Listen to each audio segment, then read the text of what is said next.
নমস্কার বন্ধুরা, নতুন আরও একটি ভিডিওতে আপনাদের স্বাগতম। মা বাবার অ্যানিভার্সারি ছিল 10 তারিখ, আর আমরা চলেই আসবো 10 তারিখ, তাই আগের দিন আমরা এই অ্যানিভার্সারিটা পালন করি। আর ফুল এনেছিলাম, আর আমার এই রজনীগন্ধার ফুলটা গন্ধটা এত ভালো লাগে কি বলবো। তারপর কেকটা চলে আসলো।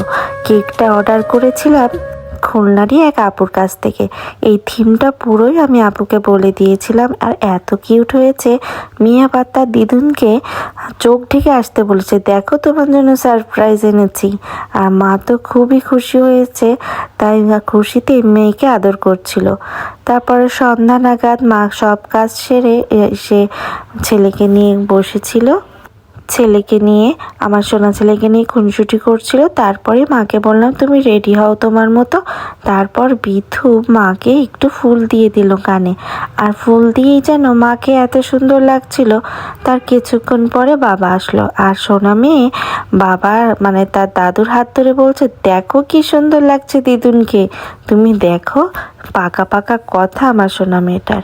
তারপর আমরা সবাই মিলে কেকটা কাটলাম। সত্যিই সুন্দর একটা মুহূর্ত কাটলাম। আসলে সব সময় তো সম্ভব হয় না এই মুহূর্তগুলো কাটানোর, তাই ভাবলাম যখন এসেছিস একটা সেলিব্রেশন হয়েই যাক। তার মা ঘরের ভিতরে বাসমতি চালের চিকেন বিরিয়ানি করেছিল, সেটা দিয়েই সেলিব্রেটটা করে ফেললাম আমরা। আর সোনা ছেলে মেয়ে খাওয়া দাওয়া করে ওদের মামার সাথে গল্প গুজবে মেতে উঠেছে। আর সোনা ছেলে মেয়েগুলোকে ওদের কাছে দিয়ে আমরা আমি বিধু একসাথে খেতে বসে গেলাম।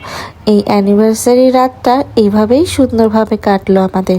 কেমন লাগলো ভিডিওটা কমেন্টে জানাবেন।